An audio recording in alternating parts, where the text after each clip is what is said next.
Shalom, selamat pagi, selamat hari Minggu. Kekasih-kekasih Tuhan, puji nama Tuhan. Pada pagi hari ini kita boleh berkumpul untuk kita bisa sama-sama kita mau beribadah kepada Tuhan.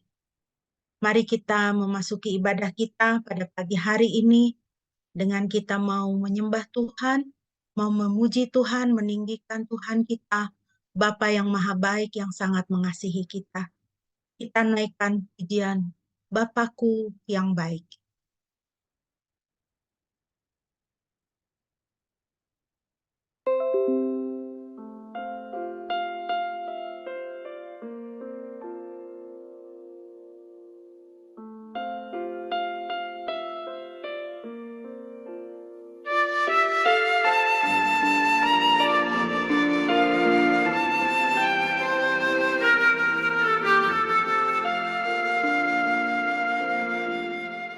Memandang wajah-Mu, rasakan kasih-Mu,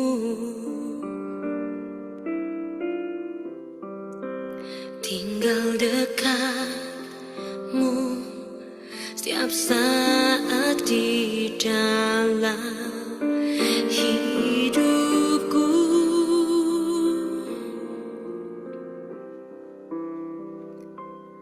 Bapakku yang baik, sangat ku cinta, kasih-Mu padaku semakin nyata ku rasakan. Kaulah Bapakku yang baik, penuh karunia. Ku bersyukur selalu kepada-Mu, Bapa.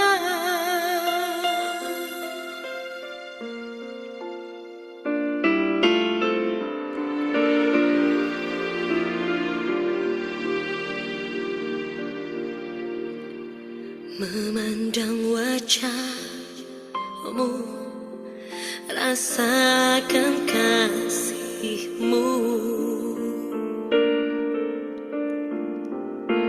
tinggal dekat-Mu setiap saat di dalam hidupku.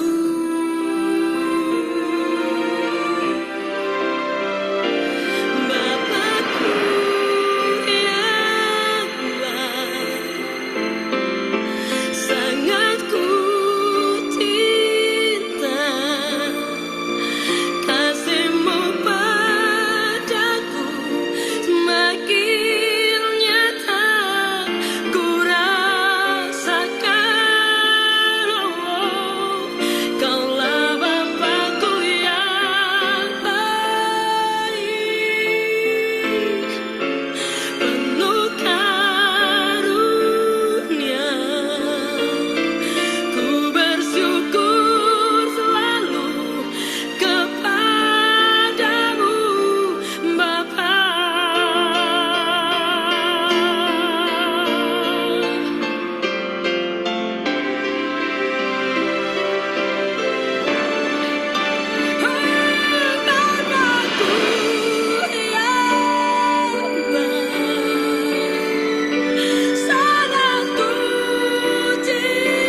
Haleluya, puji nama Tuhan. Tuhan Bapa kita sangat baik, Dia sangat mengasihi kita.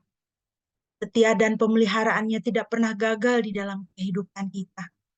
Biarlah kita tidak pernah lupa akan kasih sayang Bapa di dalam kehidupan kita. Kekasih-kekasih Tuhan, mari kita menghabiskan ibadah kita pada pagi hari ini. Ibadah kita pada pagi hari ini hanya boleh jadi di dalam nama Tuhan Tritunggal yang Kudus, Bapa, Putra, dan Roh Kudus. Kasih karunia-Nya menyertai kita sekalian. Haleluya.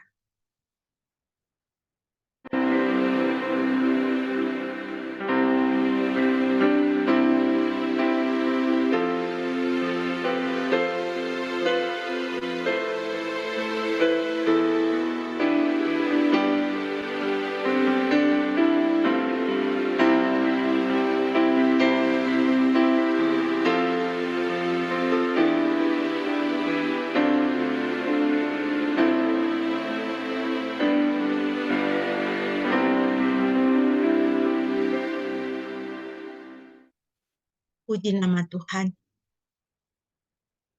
Firman Tuhan yang menjadi landasan bagi ibadah kita pada pagi hari ini terambil dari Yesaya 62 ayat 8 dan ayat yang ke-9.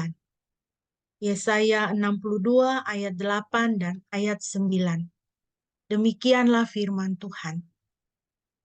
Yahweh telah bersumpah dengan tangan kanannya, bahkan dengan lengan keperkasaannya.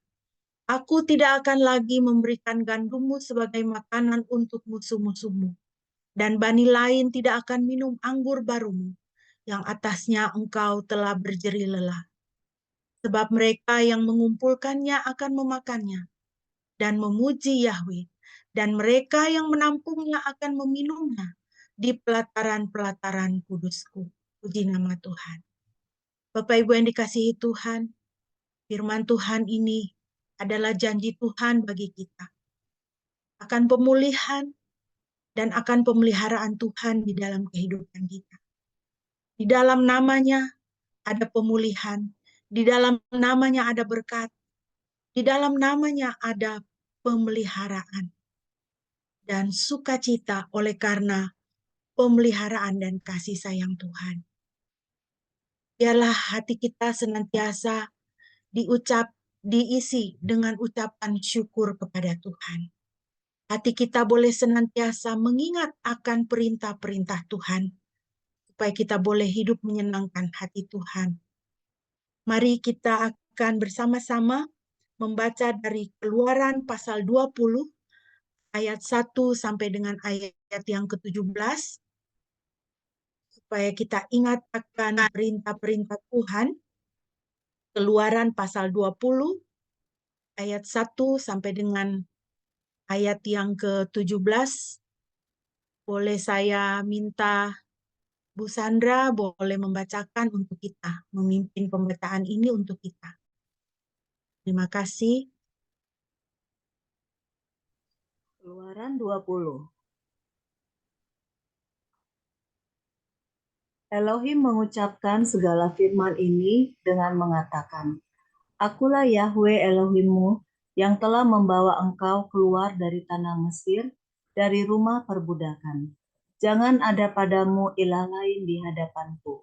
Jangan membuat bagimu patung berhala yang menyerupai apapun yang ada di langit, di atas, atau yang ada di bumi, di bawah, atau yang ada di dalam air di bawah bumi. Engkau tidak boleh sujud kepada mereka atau melayani mereka.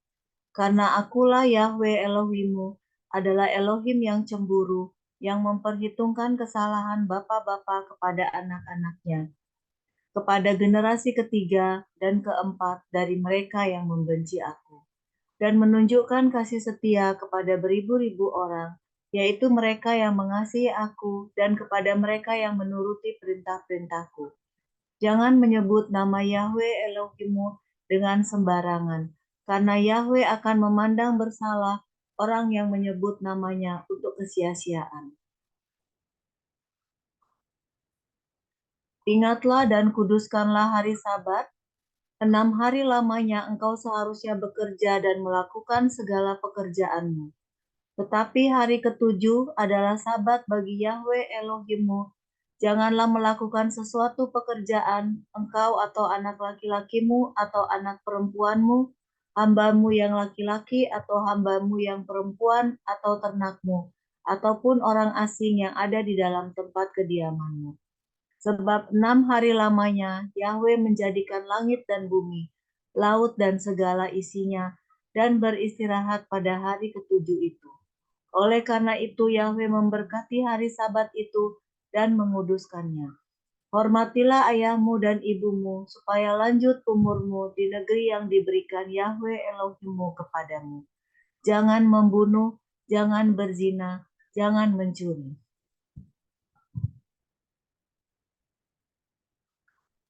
Jangan mengucapkan saksi dusta terhadap sesamamu.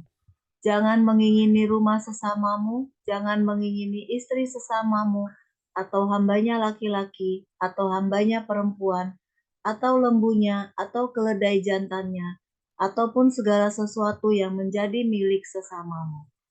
Sampai Baik, habis. terima kasih. Ya, terima kasih. Puji nama Tuhan. Biarlah firman Tuhan, perintah-perintah Tuhan selalu ada di dalam kehidupan kita. Karena perintah-perintah Tuhan adalah cara Tuhan untuk memelihara dan menjaga kita dan memberkati hidup kita. Kita akan mempersiapkan diri untuk merenungkan firman Tuhan. Baik, mari kita akan menaikkan pujian Gembala baik bersuling nan merdu. Tuhan Gembala kita, pemelihara kita, Dialah yang memberi makan kepada kita. Mari kita bersyukur.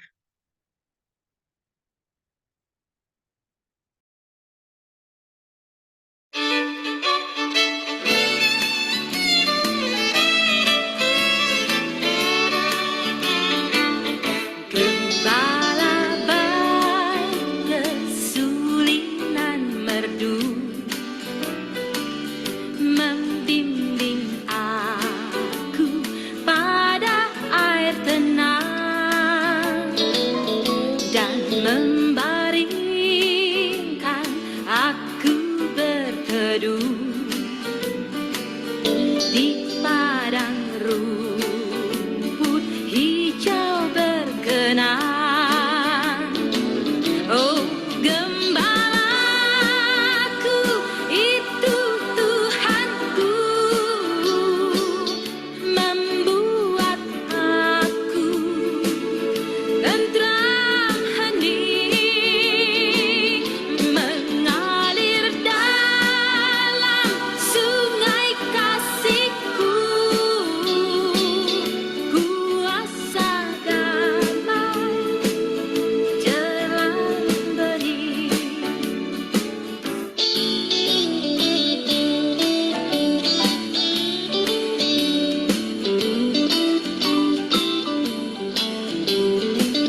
Haleluya, puji nama Tuhan.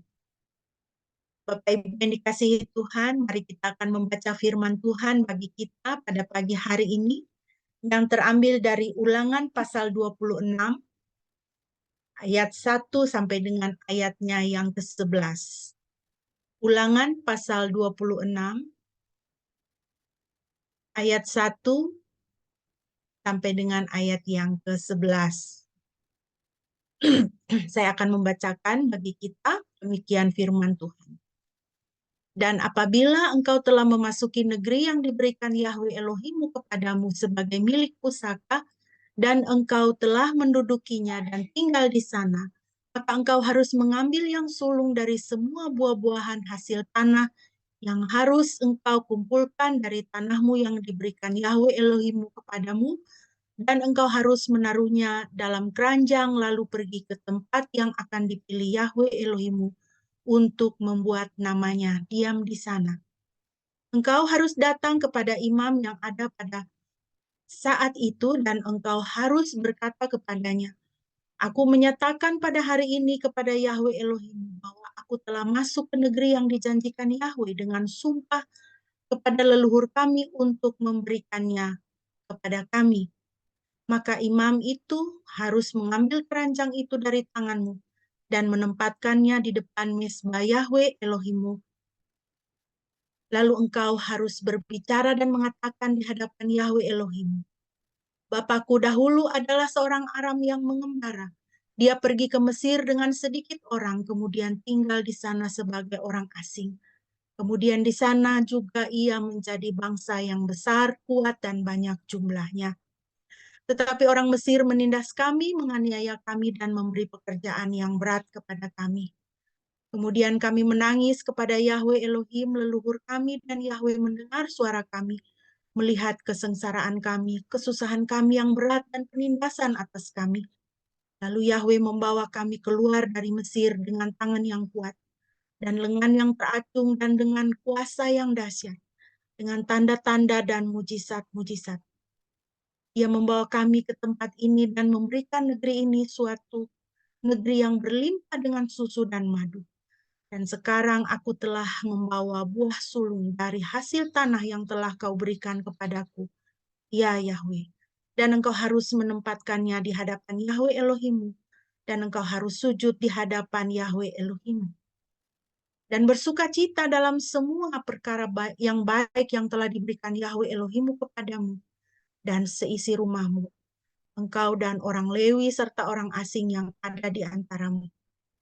Apabila engkau sudah selesai mengumpulkan semua persembahan persepuluhan dari hasil tanahmu pada tahun yang ketiga, yaitu tahun persembahan persepuluhan, maka engkau harus memberikannya kepada orang Lewi, orang asing, anak yatim, dan kepada janda, supaya mereka dapat makan di dalam gerbangmu dan menjadi kenyang. Selanjutnya,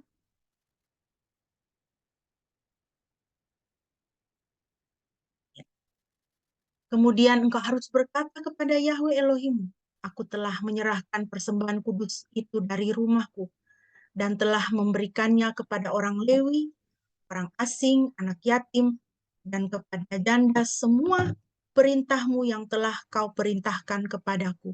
Aku tidak melanggar perintahmu dan aku tidak melupakannya. Kita membaca satu bagian lain dari firman Tuhan.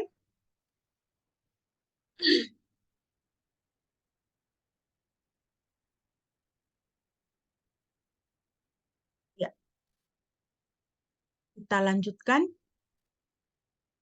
Saya ulang sekali lagi. Ayat 13 bagian terakhir. Aku tidak melanggar perintahmu dan aku tidak melupakannya. Ayat 14. Aku tidak makan sesuatu apapun dari persembahan kudus dalam perkabunganku, tidak juga kupindahkan sesuatu apapun dari persembahan itu ketika aku najis, dan aku juga tidak memberikannya kepada orang mati. Aku telah mendengarkan suara Yahwe Elohimku. Aku melakukan semua yang telah engkau perintahkan kepadaku. Lihatlah ke bawah dari kediamanmu yang kudus dari surga dan berkatilah umatmu Israel, dan negeri yang telah kau berikan kepada kami, seperti yang telah engkau janjikan dengan sumpah kepada leluhur kami, suatu negeri yang berlimpah dengan susu dan madu. Pada hari ini Yahweh Elohimmu memerintahkan engkau supaya engkau melakukan semua ketetapan dan peraturan ini. Lakukanlah dengan setia, dengan segenap hatimu dan dengan segenap jiwamu. Pada hari ini engkau telah menyatakan bahwa Yahweh menjadi Elohimmu, dan engkau akan hidup di jalannya untuk memelihara ketetapannya, perintahnya, peraturannya, dan untuk mendengarkan suaranya. Dan Yahweh telah menyatakan kepadamu hari ini bahwa engkau adalah umatnya, suatu harta yang istimewa, seperti yang telah dikatakannya kepadamu, dan engkau pun akan memelihara semua perintahnya. Dan dia akan mengangkat engkau di atas segala bangsa yang telah dijadikannya terpuji, ternama, dan terhormat, sehingga engkau akan menjadi umat yang kudus bagi Yahweh Elohimmu, seperti yang telah difirmankannya. Demikianlah firman Tuhan bagi kita. Mari kita berdoa sebelum kita mau merenungkan kebenaran-kebenaran firman Tuhan. Bapa di surga, terima kasih Tuhan. Kami telah membaca firman-Mu, kami mau merenungkannya. Berbicaralah kepada kami ya Roh Kudus, dan berikanlah kami kuasa untuk menjadi pelaku firman. Terpujilah nama-Mu Bapa di dalam nama Yesus. Haleluya. Amin. Bapak Ibu yang dikasihi Tuhan, pada pagi hari ini saya masih akan melanjutkan pembahasan di seputar atau mengenai biblical healing ya. Apa yang diajarkan oleh Alkitab, oleh firman Tuhan mengenai kehidupan yang dipulihkan. Kalau jadi sudah 2 minggu ya, 2 kali saya menyampaikan tema ini. Dan kalau Bapak Ibu memperhatikan, dari 2 kali pembahasan kita mengenai biblical healing, di situ kita bisa melihat bahwa ajaran Alkitab mengenai healing, mengenai pemulihan, mengenai penyembuhan itu bukan berdasarkan kepada metode. Tidak pakai metode, tidak pakai alat. Ya, tidak pakai mantra-mantra, tidak pakai persyaratan-persyaratan seperti yang diajarkan oleh dunia ini, ya harus bangun tengah malam, mandi 7 kembang, dan sebagainya.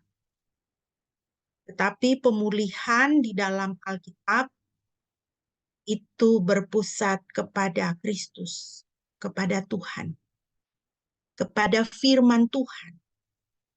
Ya. Jadi, kalau kita mau mengalami pemulihan di dalam kehidupan kita, kesembuhan, shalom, damai sejahtera, kita harus berpusat kepada Kristus. Terkonek kepada firman-Nya, mengakui dan mengamini kebenaran firman Tuhan, dan mempraktikkan kebenaran firman Tuhan itu di dalam kehidupan kita. Di dalam pelayanan kami, konseling-konseling, orang-orang yang sakit, orang-orang yang mempunyai permasalahan, keterikatan, hidup di bawah kutuk dan kuasa dosa, ketika mereka memahami firman Tuhan dan mereka taat melakukannya, maka kesembuhan itu terjadi. Pemulihan itu terjadi. Tuhan sendiri yang berurusan dengan mereka. Karena mereka mau datang kepada Tuhan dengan kerendahan hati.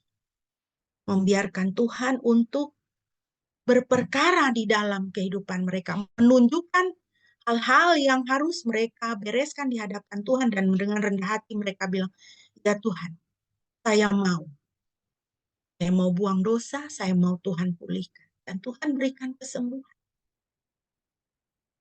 Dan sehingga boleh nyata, bukan kami sebagai hamba-hamba Tuhan yang mendapatkan kehormatan atau kemuliaan, kesuksesan, tetapi Tuhan sendiri dipulihkan oleh Tuhan, bukan oleh hamba Tuhan, bukan oleh manusia.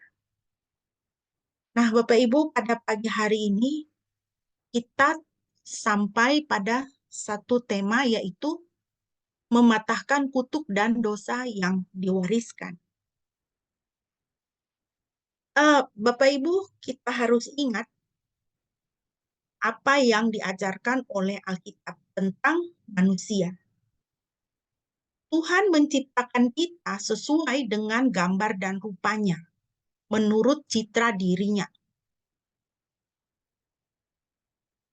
Kita mengenal Tuhan sebagaimana Tuhan menyatakan dirinya kepada kita sebagai Trinitas. Tuhan Bapa, Tuhan Anak, dan Tuhan Roh Kudus. Sehingga kita manusia yang diciptakan di dalam citranya Tuhan, itu kita menggambarkan atau merefleksikan Trinitas daripada Tuhan itu. Manusia, Alkitab mengatakan, terdiri dari tubuh, jiwa, dan roh. Satu Trinitas kecil. Nah, jadi sebagai orang Kristen, orang yang mengikut Kristus, yang percaya kepada Kristus, roh manusia kita, jiwa, dan tubuh kita, sebagai satu kesatuan, itu harus tunduk kepada Tuhan.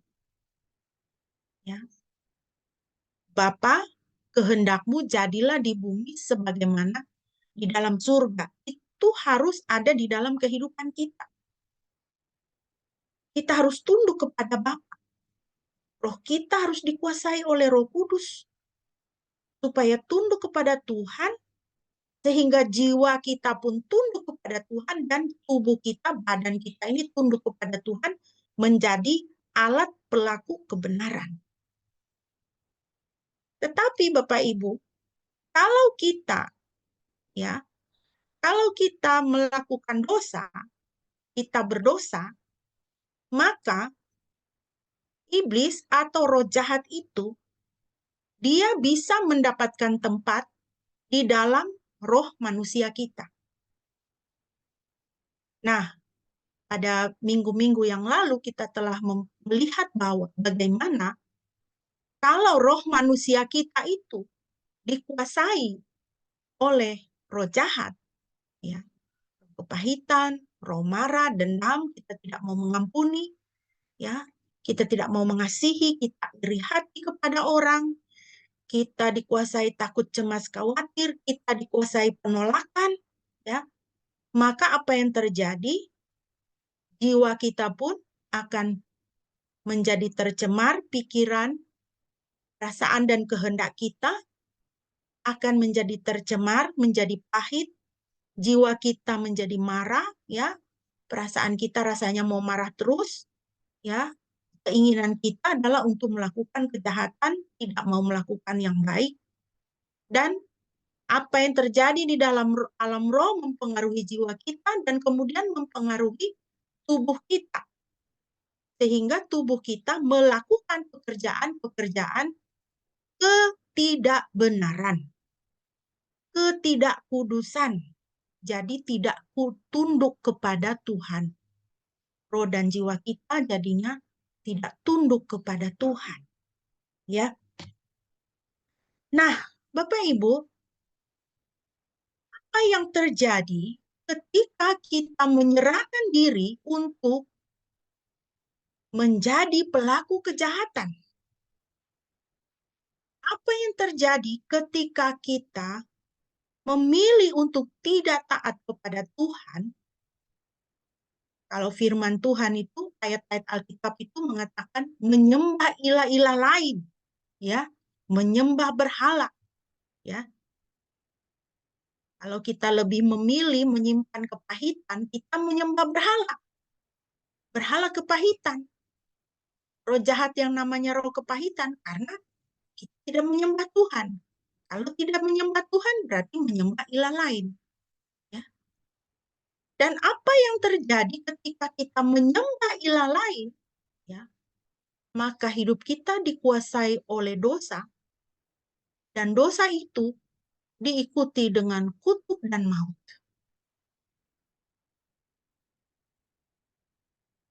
Dan diwariskan kepada generasi yang ada di bawah kita. Seperti yang dikatakan oleh Roma pasal 5 ayat 12. Sebab itu sama seperti dosa telah masuk ke dalam dunia melalui satu orang dan maut masuk melalui dosa itu. Demikian juga maut menjalar kepada semua manusia karena semua orang telah berbuat dosa. Dosa telah masuk ke dalam dunia melalui satu orang, yaitu siapa? Adam. Ya. Kalau dikatakan Adam di sini berarti Adam dan Hawa itu satu paket. Ya. Melalui satu orang, maut masuk melalui dosa itu. Demikian juga maut menjalar kepada semua manusia karena semua manusia telah berbuat dosa. Jadi Bapak Ibu yang dikasihi Tuhan, ketika kita berbuat dosa, bukan hanya kita kemudian bersalah di hadapan Tuhan, tetapi kita mewariskan dosa beserta kutuk dan maut kepada generasi yang ada di bawah kita. Jadi kita sebagai orang tua, kita harus hidup benar di hadapan Tuhan. Hidup kudus di hadapan Tuhan. Supaya keturunan kita juga bersih, kudus di hadapan Tuhan. Tapi kalau kita sebagai orang tua, kita hidup di dalam dosa, hidup sembarangan, tidak tahu cari Tuhan, itu kita mengutuki keturunan kita sendiri. Kita mengutuki anak-anak kita. Karena apa? Firman Tuhan katakan, dosa maut itu menjalar. Ya. Oleh karena itu kita mengenal istilah seperti yang tertera di dalam tema pada pagi hari ini adalah ada kutuk dan dosa yang diwariskan. Nah, Bapak Ibu yang dikasihi Tuhan, bagaimana kita bisa tahu bahwa ada kutuk dan dosa yang diwariskan di dalam kehidupan kita dan di dalam keluarga kita? Ini hanya beberapa poin yang saya ambil dari bukunya Derek Prince. Dia menuliskan 7 indikasi adanya kutuk dalam hidup kita.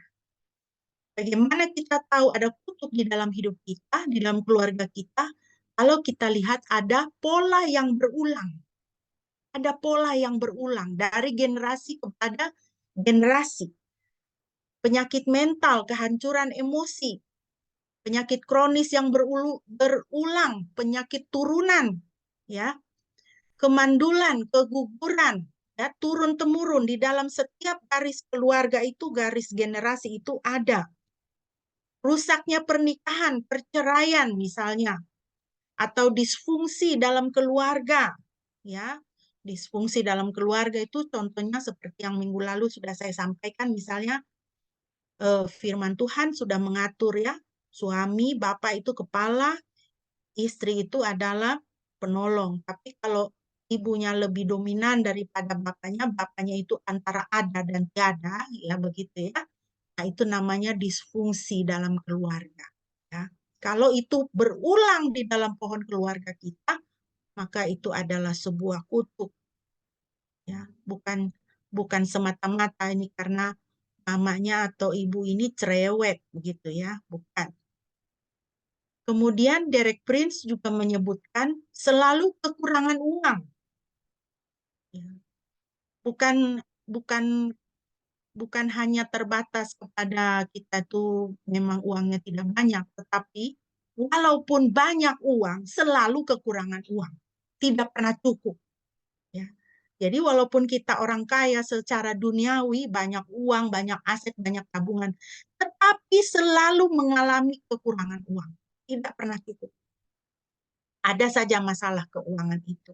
Berarti di situ ada kutub. Kecelakaan, ya, kakeknya meninggal kecelakaan di laut, bapaknya meninggal kecelakaan di laut, anaknya juga rentan kecelakaan, sedikit-sedikit kecelakaan, kemarin kecelakaan motor, besok kecelakaan mobil. Ya, jadi ada pola berulang seperti itu. Berarti ada kutub di dalam keluarga itu. Atau ada bunuh diri dan kematian yang tidak wajar yang terjadi di dalam keluarga.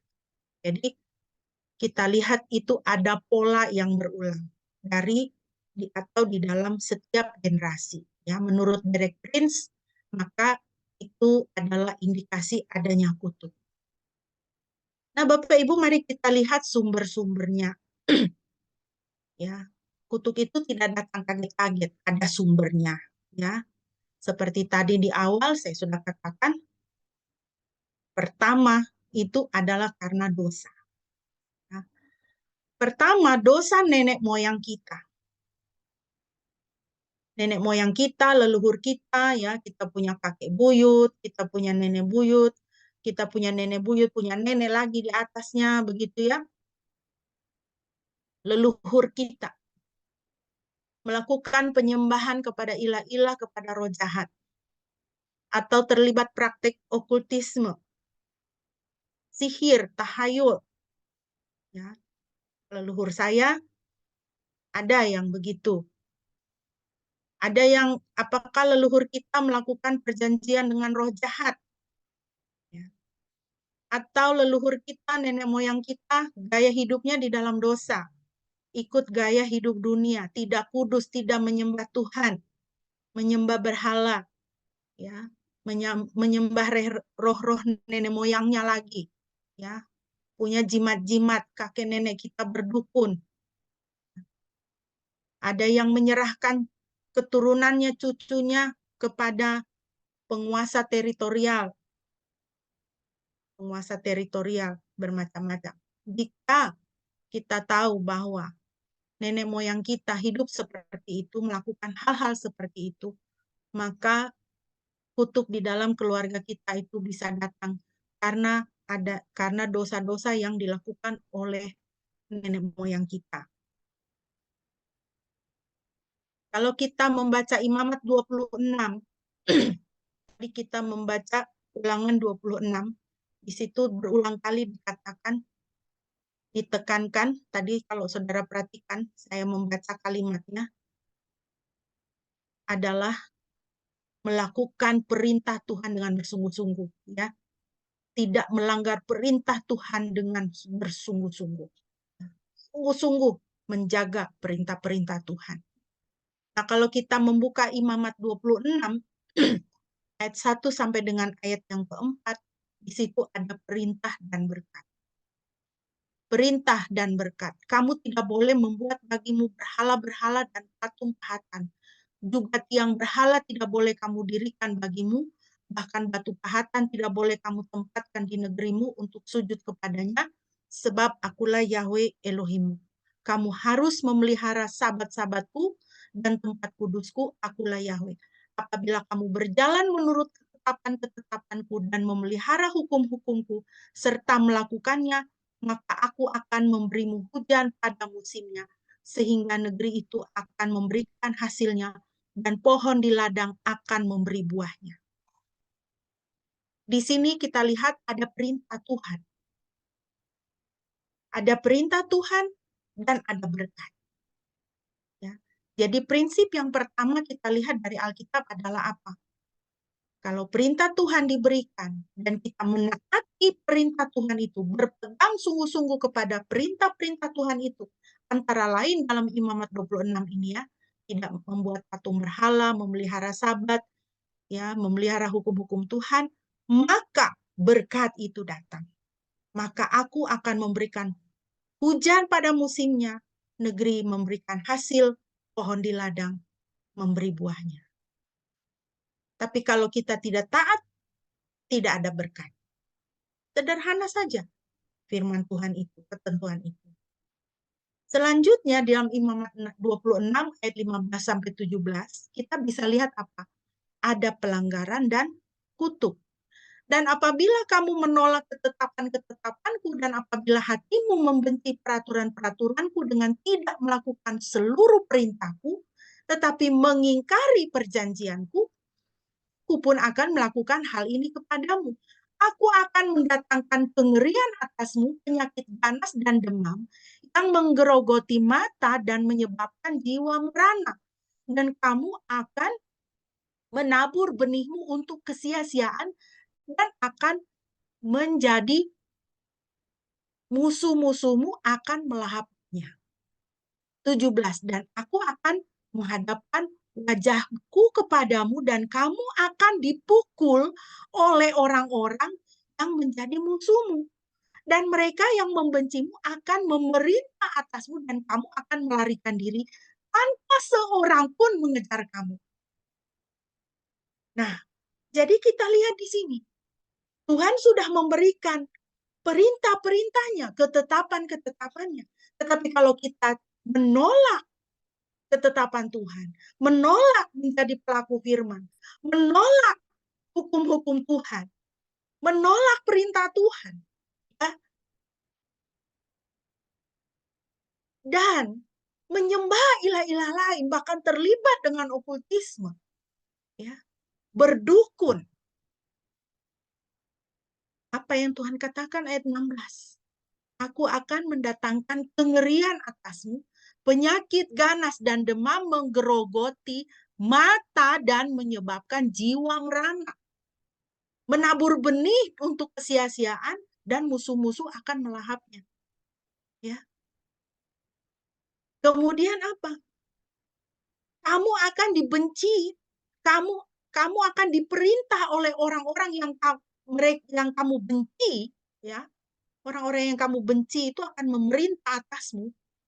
Dan kamu akan melarikan diri tanpa seorang pun mengejar kamu, dikuasai dengan ketakutan. Ya. Jadi kita lihat, ketika ada pelanggaran terhadap firman Tuhan, ketika ada ketidaktaatan kepada Tuhan, di situ berarti apa? Terjadilah dosa, ya kan? Dan dosa, kekuatan sengatnya adalah kutukan. Ya. Kutukan sakit penyakit, kutukan penyakit jiwa, ya. Kutukan ketidaksuksesan, ya berusaha terus tapi sia-sia terus. Menabur benih untuk kesia-siaan itu kan namanya tidak pernah sukses gitu ya kan. Tidak pernah tahu apa, tidak pernah merasakan keberhasilan. Menabur benih tapi yang musuh yang melahap. Bukan kita yang menikmati hasil kerja keras kita. Hidup di dalam ketakutan. Melarikan diri tanpa seorang pun mengejar kamu. Ya. Hidup dalam ketakutan itu. Ya. Sakit apa? Gangguan jiwa. Orang yang skizofrenia itu kan tidak connect dengan dunia nyata ya kan. Selalu berpikir ada yang akan menyakiti dia. Saya pernah mengkonseling, ya sebenarnya bukan mengkonseling juga karena orang ini sudah skizofrenia. Jadi saya mendengarkan apa yang dia katakan. Dia bilang dia selalu ada orang yang dia selalu curiga kepada setiap orang bahwa orang itu akan membunuh dia. Bahkan orang yang lain lagi dia sampai harus dimasukkan ke dalam tahanan karena dia selalu bawa parang. Dia dimasukkan ke dalam tahanan supaya dia tidak menyakiti orang karena dia selalu bawa parang. Kenapa dia bawa parang? Karena dia merasa bahwa ada yang akan membunuh dia. Sakit jiwa. Skizofrenia, sakit apa? Fobia. Ya, fobia ini, fobia itu. Melarikan diri tanpa seorang pun mengejar kamu. Ini adalah indikasi adanya kutuk di dalam kehidupan. Ya, kutuk yang datang oleh karena ada perbuatan dosa. Poin yang pertama bisa jadi karena leluhur kita, nenek moyang kita, itu terlibat dengan kuasa gelap, hidup di dalam dosa, berdukun, percaya tahayul, ya, menyembah ilah-ilah lain, menyembah arwah-arwah. Yang kedua, sumbernya dari mana? Dosa yang dibuat sendiri. Dengan sadar dan sengaja kita membuka diri terhadap roh-roh jahat dan gaya hidup duniawi. Dengan sadar dan dengan sengaja. Ya, sehingga melakukan praktik okultisme. Ya, baca-baca kartu tarot, baca-baca horoskop, belajar-belajar mantra, belajar sihir. Kayaknya keren gitu ya. Nonton-nonton film horor, ya. Wah, ini apa penyihir-penyihirnya cantik-cantik gitu ya. Wah, hebat, bisa bisa pindahin barang, bisa bisa rohnya bisa terpisah dari badannya. Ya, coba-coba ngilmu gitu ya. Kalau bahasa kita, ya. Dengan sadar membuka diri terhadap roh-roh jahat, ya. Coba-coba akhirnya terlibat dosa seksual, ya. Misalnya, ya, pada beberapa minggu-minggu yang lalu saya sudah sempat menyebutkan ya orang yang eh, apa namanya terlibat dengan hubungan sejenis, menjadi gay atau menjadi lesbian ya. Jadi karena dia pernah apa namanya mengalami pelecehan seksual, bisa jadi karena dia apa namanya mengalami keluarga yang disfungsi ya, hingga dia tidak suka mamanya atau dia tidak suka bapaknya, pikir kalau menikah sejenis itu kalau menikah beda laki-laki dan perempuan itu kayak orang tua saya berantem terus, mending yang sejenis aja, seperti itu ya, bisa seperti itu. Tapi ada juga yang kemudian berpikir coba-coba coba ya kalau pacaran sama cewek gimana ya, cewek berpikir, yang cowok berpikir kalau pacaran sama cowok gimana ya, coba-coba akhirnya jadi dengan sadar dengan sengaja terlibat dosa seksual, akhirnya situ roh-roh kenajisan itu masuk dan menguasai dia, atau mempercayai filsafat dan ajaran dunia, ya. Mempercayai filsafat dan ajaran dunia. Jadi roh roh jahat yang ada di dalam filsafat dan ajaran dunia yang tidak sesuai dengan firman Tuhan itu masuk di dalam dirinya.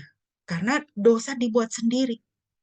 Ya, contohnya di dalam Alkitab itu kita bisa lihat di dalam 1 Samuel 28. Ini adalah satu kisah yang sangat terkenal.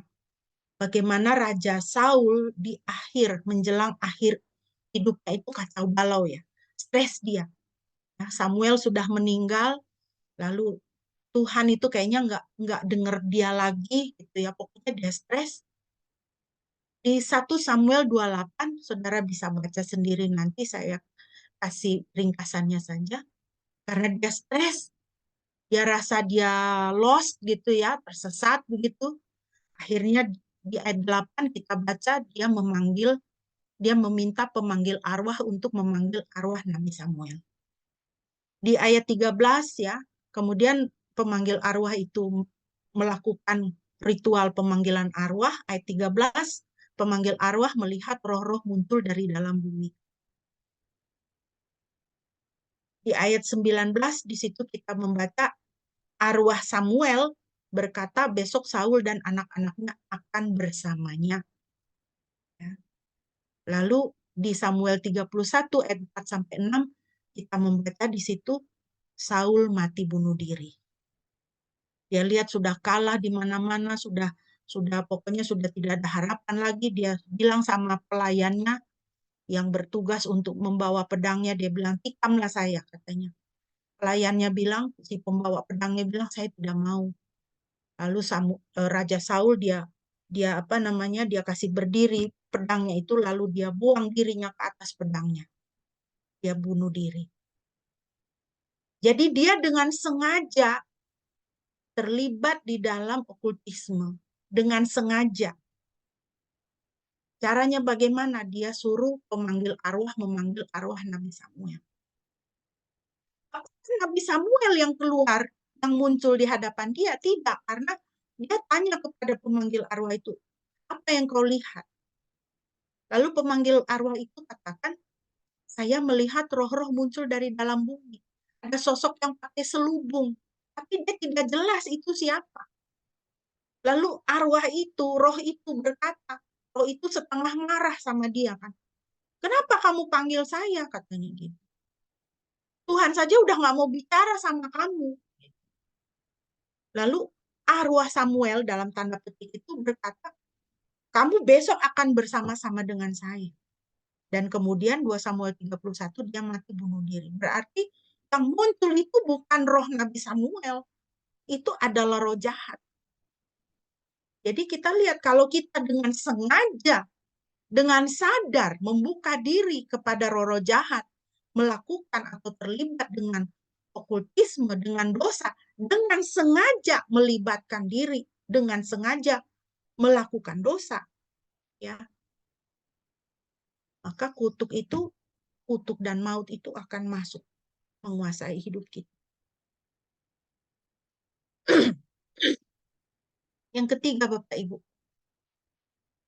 dari mana datangnya kutuk itu yang bisa menguasai hidup kita atau diwariskan di dalam keluarga kita dari nenek moyang kita, opa oma, kakek nenek, orang tua sampai kepada kita sehingga hidup kita kacau balau.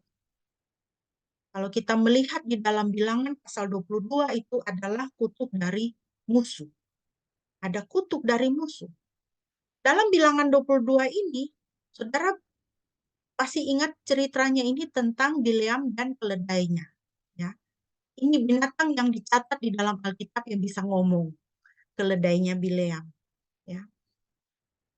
Saya petikkan beberapa ayat. Lalu berkatalah orang Moab kepada para tua-tua Midian, tentu saja laskar besar itu akan membabat habis segala sesuatu yang di sekeliling kita, seperti lembu membabat habis tumbuh-tumbuhan hijau di padang. Adapun pada waktu itu Balak bin Sipor menjadi raja Moab.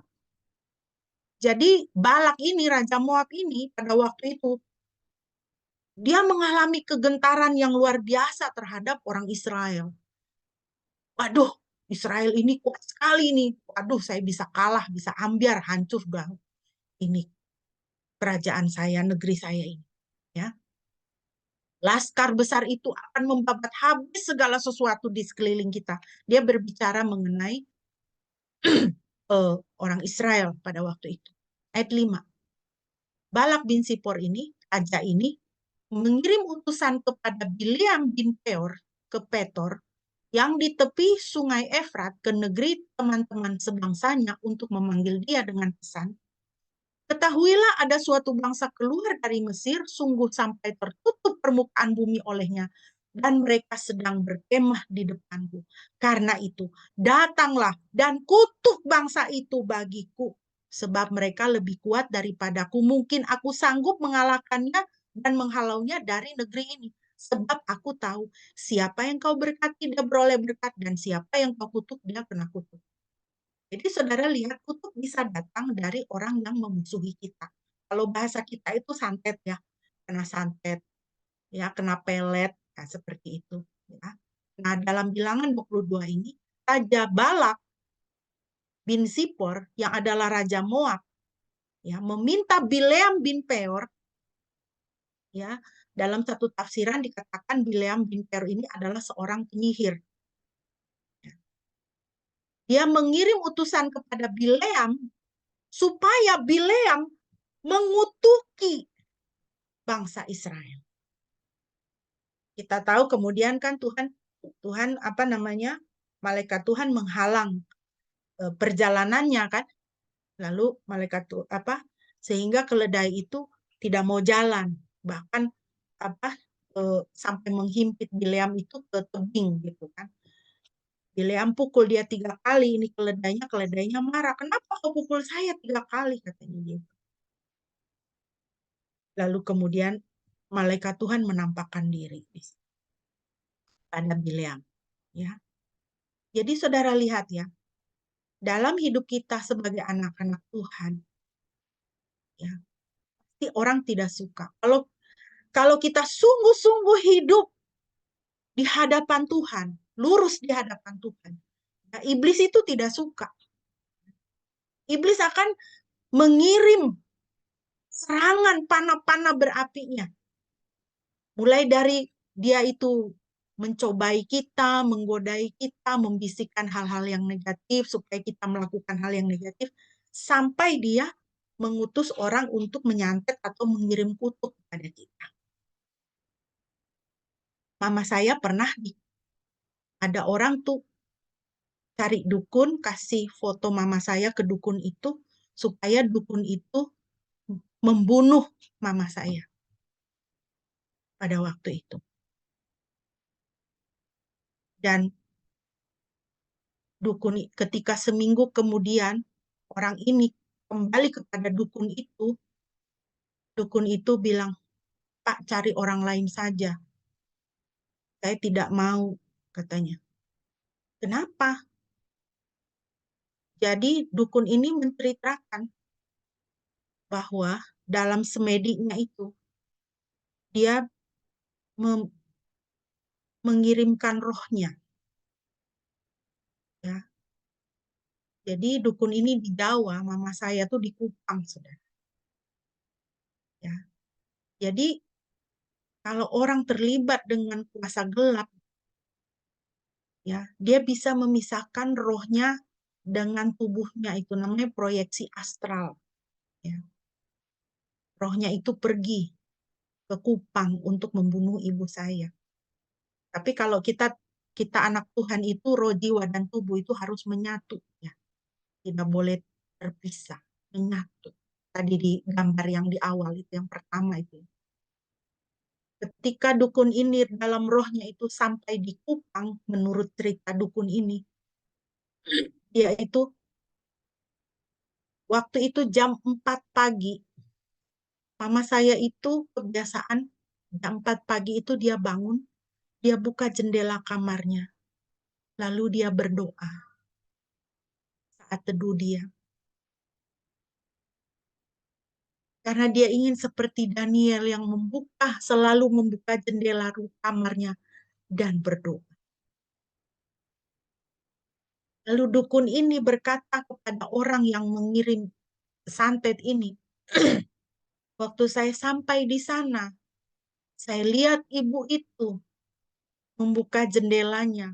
Lalu saya dihadang oleh malaikat Tuhan dengan pedang berapi.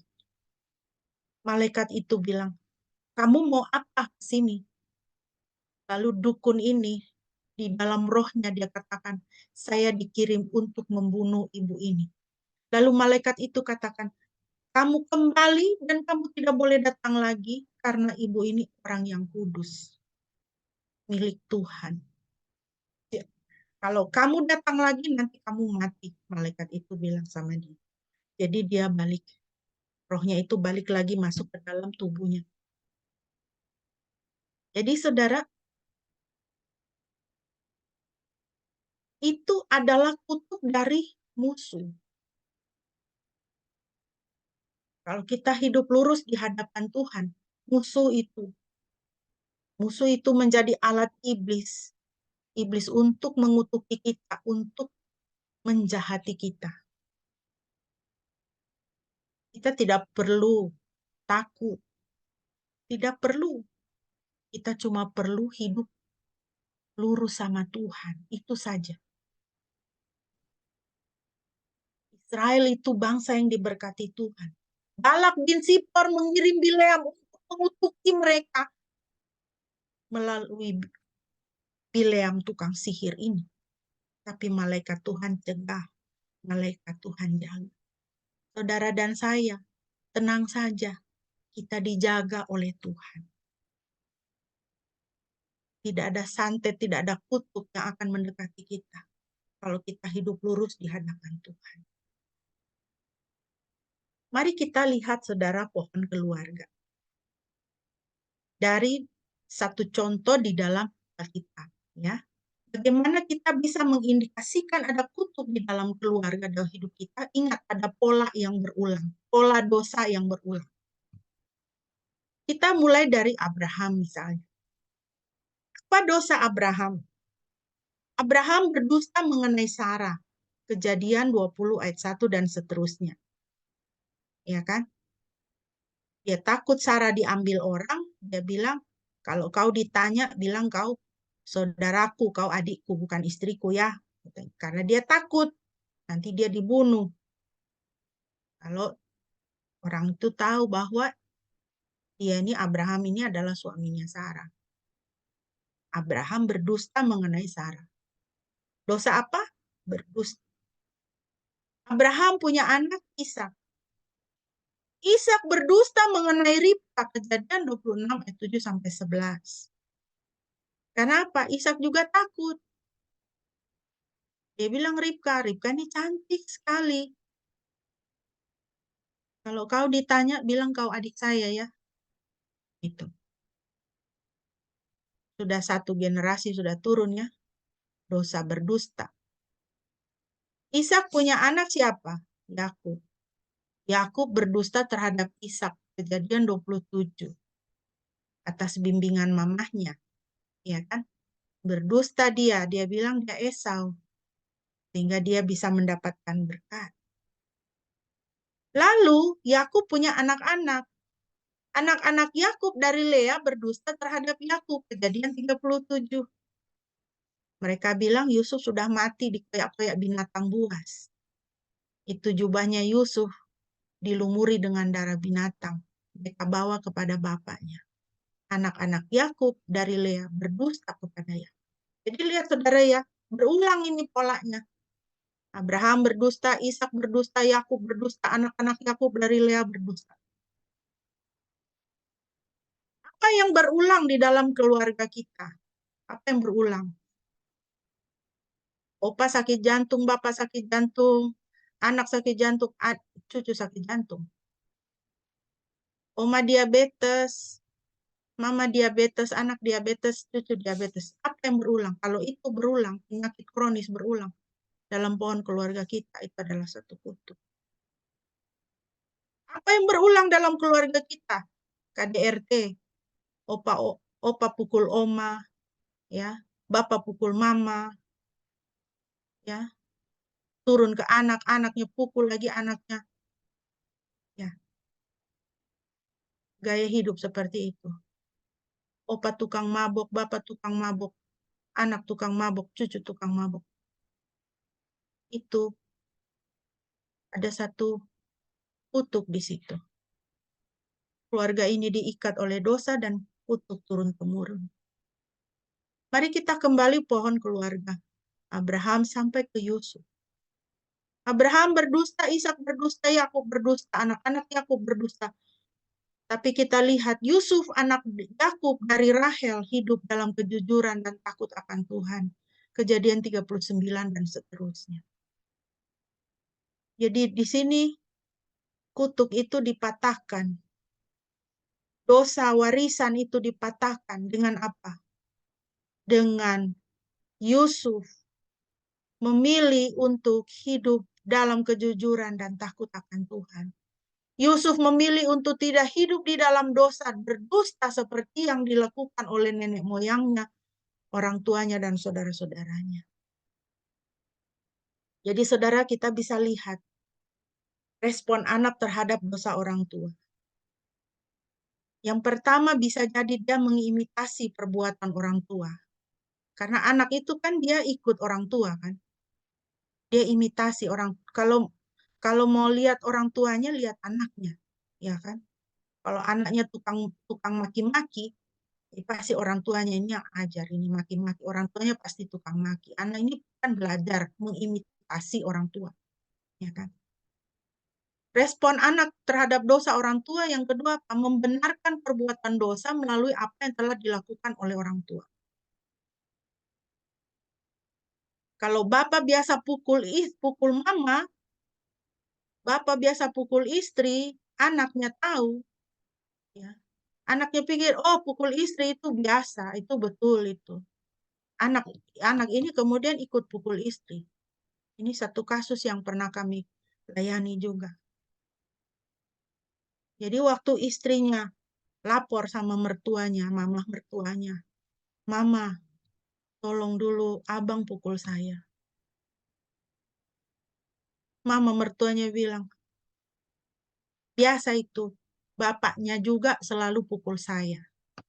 Jadi anak itu mengimitasi dosa orang tua dan pikir itu sesuatu yang benar untuk dilakukan. Respon anak terhadap dosa yang ketiga adalah seperti Yusuf. Dia berbalik dari kesalahan orang tua. Dia setuju dengan Tuhan. Dia tidak bersetuju dengan dosa orang tua. Dia bertobat dan dia mengikuti jalan Tuhan. Enggak, gaya hidup kayak begitu saya tidak mau. Saya mau gaya hidup Alkitab. Saya mau gaya hidup Yesus. Suka maki-maki saudara, maki-maki mama, maki-maki bapak. Saya tidak mau begitu. Omongan saya, mulut saya ini penuh kasih. Saya mau Roh Kudus jaga mulut saya. Saya bertobat. Itulah yang dilakukan oleh Yusuf. Dia berbalik dari kesalahan orang tua. Yeskiel 18:20. Ayahnya yang melakukan pemerasan, yang merampas sesuatu, dan yang melakukan hal yang tidak baik di tengah-tengah bangsanya, sungguh ia akan mati karena kesalahannya. Tetapi kamu berkata, mengapa anak tidak turut menanggung kesalahannya? Karena anak itu melakukan keadilan dan kebenaran, melakukan semua ketetapanku dengan setia, maka ia pasti hidup. Orang yang berbuat dosa itu yang harus mati. Anak tidak akan turut menanggung kesalahan anaknya, dan ayah tidak akan turut menanggung kesalahan anaknya.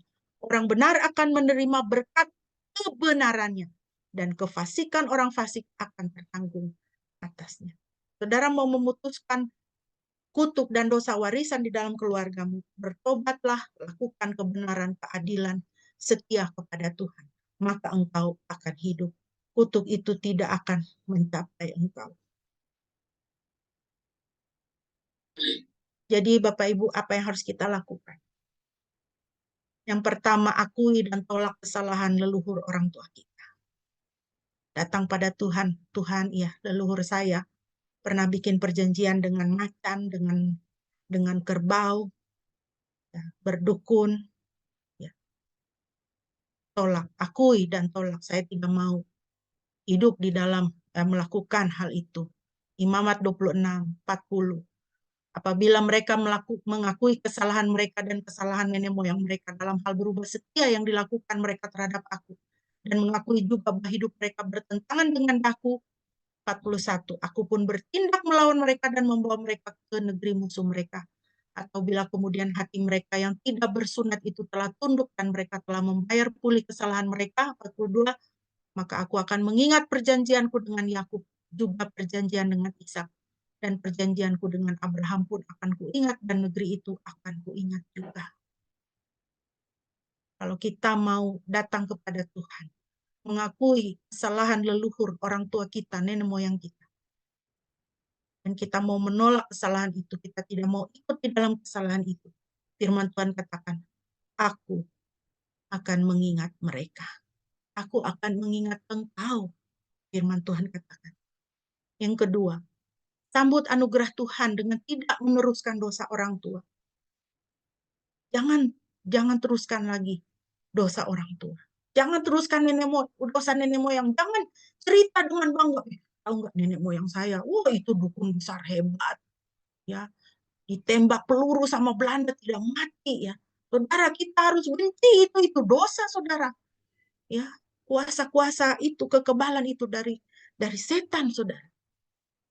Sambut anugerah Tuhan. Jangan teruskan dosa orang tua. Ingat, dosa itu ada upahnya. Upahnya adalah maut. Sebab upah dosa ialah maut. Tetapi karunia Elohim adalah hidup yang kekal dalam Kristus Yesus Tuhan kita.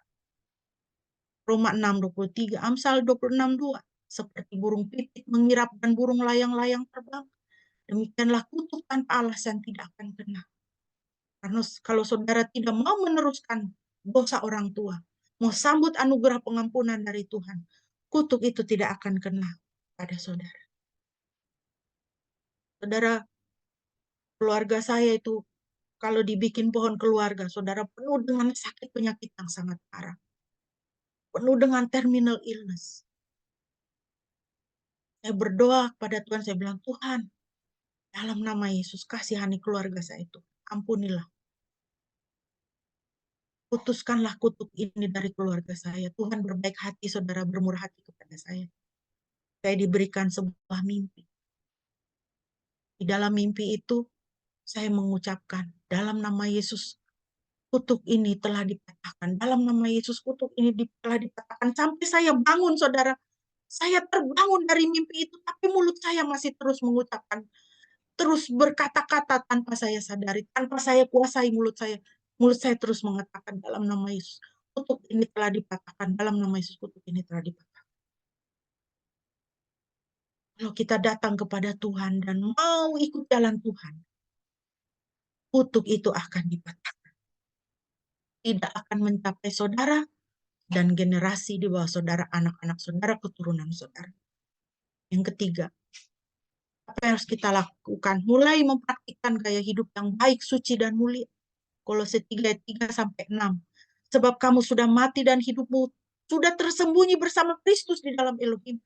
Manakala Kristus hidup kita sudah dapat dinyatakan, maka kamu juga akan dinyatakan dalam kemuliaan bersama Dia. Oleh karena itu, matikanlah bagian-bagianmu atas keduniawian, itu percabulan kenajisan, hawa nafsu, hasrat, dan keserakahan yang sama dengan penyembahan berhala. Matikan, jangan diteruskan. Ya, jangan diteruskan. Kebiasaan-kebiasaan buruk dalam keluarga kita, kebiasaan-kebiasaan tidak kudus di dalam keluarga kita, matikan. Kolose 3:6, berkenaan dengan hal-hal ini murka Elohim sedang datang kepada anak-anak yang tidak taat. Jadi saudara, ya, adalah di tangan saudara sekarang ketika firman Tuhan ini mencapai saudara, adalah di tanganmu saudara untuk kutuk dosa warisan itu dipatahkan. Kalau nenek moyang biasa mengatakan kau bodoh, lalu opa biasa mengatakan kau bodoh, kau tidak cukup, ya, putus di Bapak. Bapak menolak untuk mengikuti gaya hidup opa, gaya hidup nenek moyang, gaya hidup leluhur, ya. Tolak.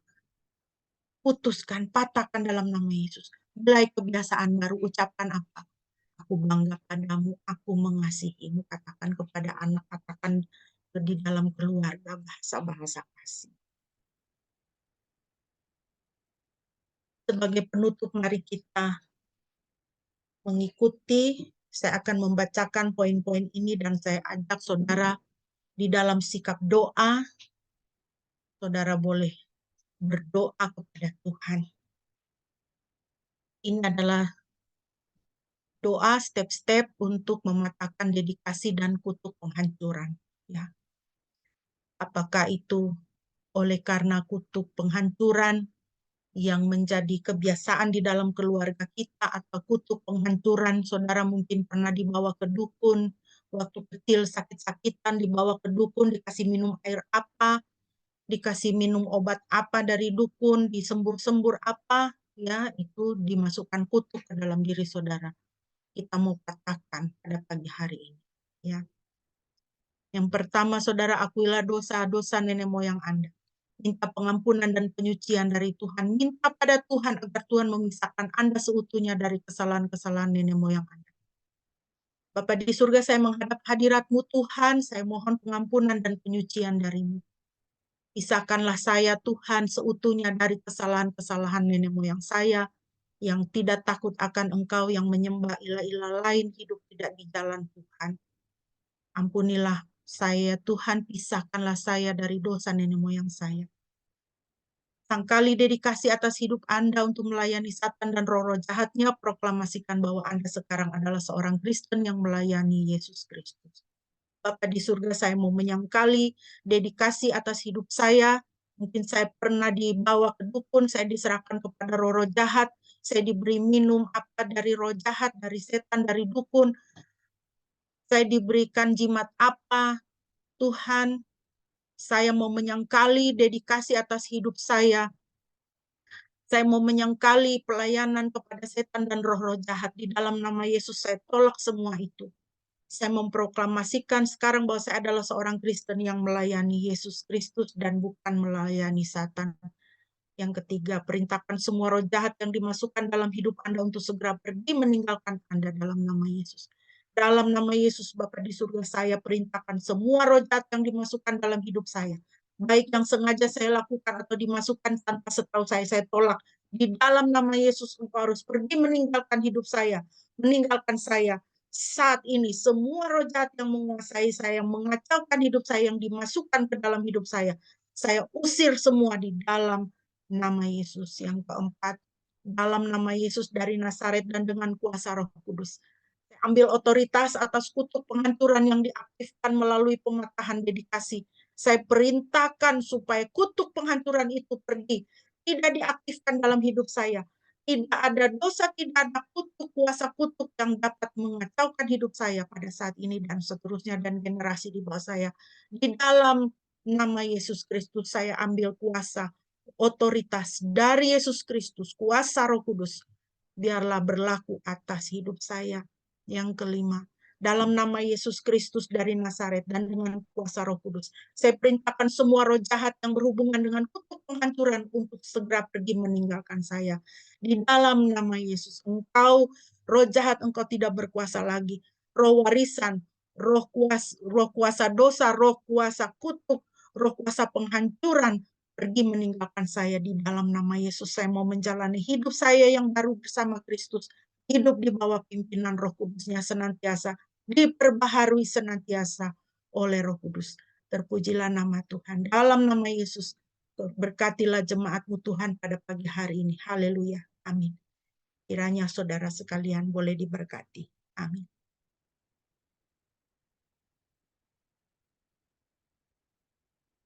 Mari kita mengambil waktu untuk kita boleh menghadap Tuhan di dalam doa. Saya mohon kesediaan Bapak Pendeta untuk boleh memimpin kita juga sekalian dalam doa syafaat yang diakhiri dengan doa Bapa kami. Baik, apakah ada yang ingin didoakan?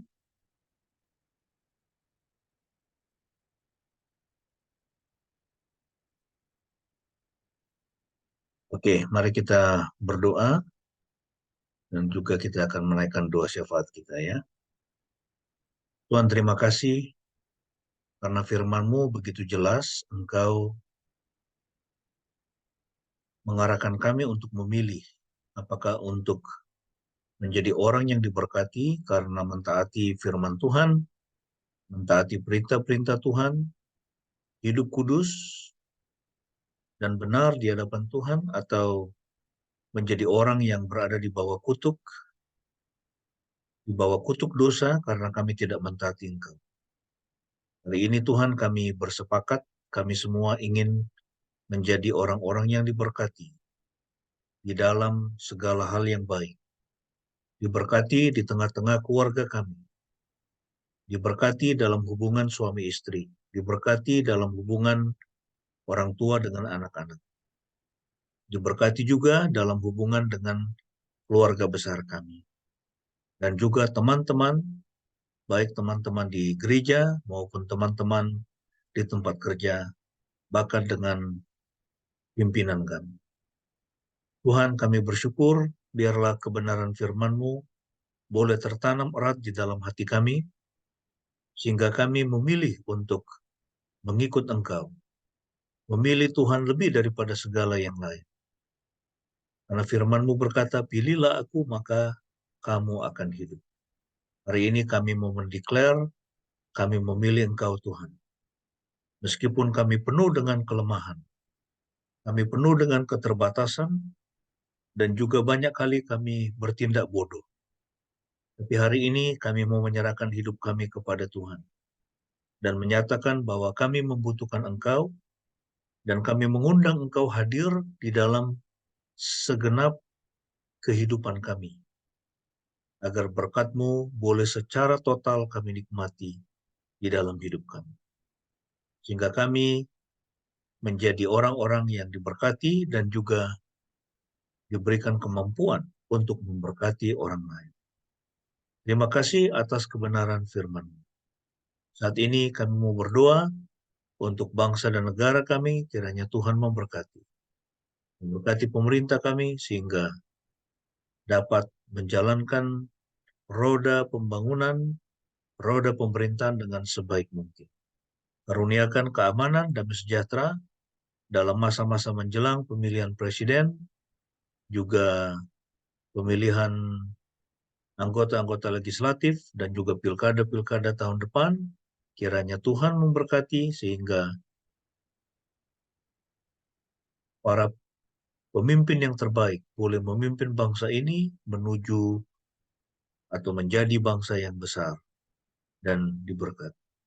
Terima kasih Tuhan, berkati gerejamu di segala tempat, agar gerejamu boleh menyuarakan suara kenabian dan juga tetap hidup dalam kebenaran dan menjadi berkat bagi bangsa ini.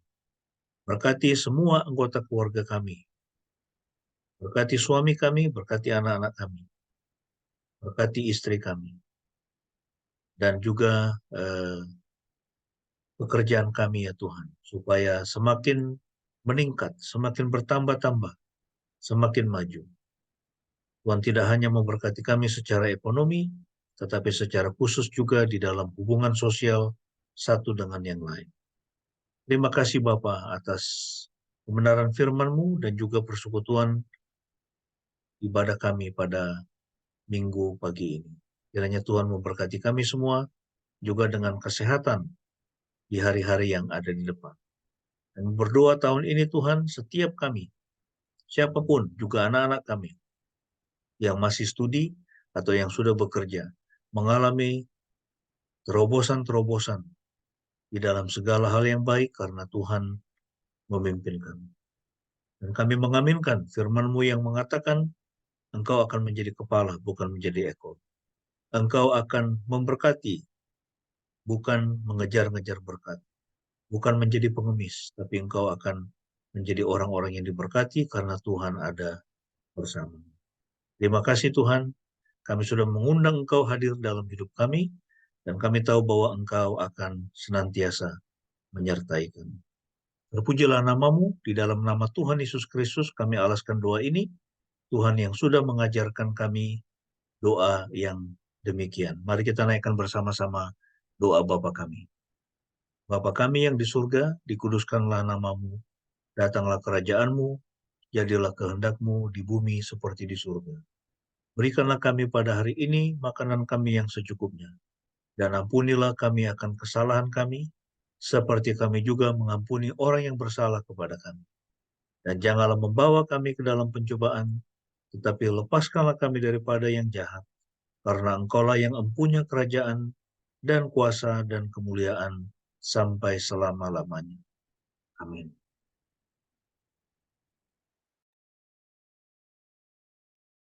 Bapak Ibu yang dikasihi Tuhan, mari kita mengucapkan pengakuan iman kita di hadapan Tuhan dan sesama. Marilah kita berkata demikian. Aku percaya kepada Yahweh Elohim yang Maha Kuasa, Khalik langit dan bumi, dan kepada Yesus Kristus, anaknya yang tunggal Tuhan kita yang dikandung Roh Kudus, lahir dari anak darah Maria, yang menderita sengsara di bawah pemerintahan Pontius Pilatus, disalibkan dan dikuburkan, disalibkan, mati dan dikuburkan, turun ke dalam kerajaan maut, pada hari yang ketiga bangkit pula dari antara orang mati, naik ke surga, duduk di sebelah kanan Tuhan Sang Bapa yang Maha Kuasa, dan akan datang dari sana untuk menghakimi orang yang hidup dan yang mati. Aku percaya kepada Roh Kudus, gereja yang kudus dan persekutuan orang kudus, pengampunan dosa, kebangkitan orang mati, dan hidup yang kekal. Amin. Kekasih-kekasih Tuhan, kita akan mengakhiri ibadah kita pada pagi hari ini. Kita akan memasuki minggu yang baru dan hidup yang baru, anugerah hidup baru yang Tuhan berikan kepada kita. Kita yakini penyertaan Tuhan, pemeliharaan Tuhan. Kita naikkan pujian dari Kidung Jemaat 388, Selamat di Tangan Yesus.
pun dan cobaan jauh dari diriku.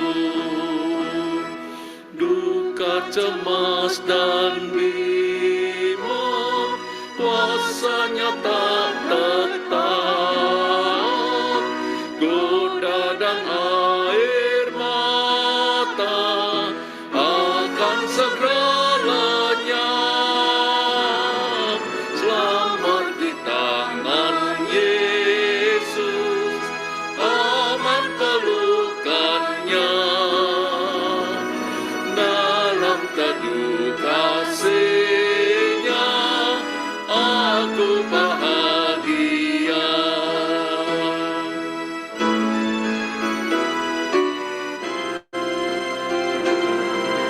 Yesus perlindunganku, lopate bagiku. Padanya ku percaya, Yesus kekal teguh. Biar bertambah hati ku menantikannya, sampai harinya tiba dan fajar berkah. Selamat di tangan Yesus, aman pelukannya. Dalam teduh kasih-Nya aku bahagia.